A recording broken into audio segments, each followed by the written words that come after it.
So in this final episode, Shaka was one person that was really talked about a lot in the beginning of the episode. And I thought it was interesting just to hear about how much significance he had over the whole culture itself. And the fact that he worked so hard to expand the kingdom to me was something that was very interesting. And I felt like across the board, he just did multiple different things. Like I said, he built new military machinery.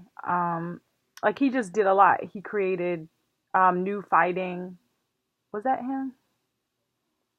Yeah, he created a fighting sphere um, for them to use in war and everything like that. So I thought that was interesting. He did end up getting knifed to death in September of 1828, which I also had a question about because I was wondering, like by him in their eye, well, to the culture being so great and working so hard to do these different things, what caused him to get knifed to death? And I'm sure we all know, like, haters have to be a part of it because everybody hates, and by the fact that he was doing so much, they were gonna hate on him regardless. But I really wanted to know, like, what was the reason for him actually getting killed? And then another thing, which I always talk about, is trade. But in this episode, they talked about in East Africa, they traded spices, which one of the main spices was cloves in Zanzibar. That was like the spice island. So, spices like cloves, ivory, and gold were all traded across the Indian Ocean with Arabia, Persia, India, and China.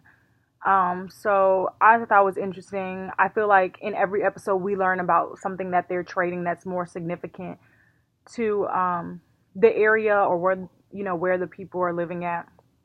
So also, I just thought another interesting question would be, if you could pick like one thing to trade, what would you pick and why?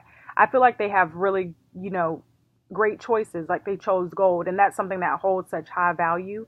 But they also chose something like cloves, and it was important. It was something that was so popular in Zanzibar, which is why they probably chose it because they knew like they would get such a huge profit from it.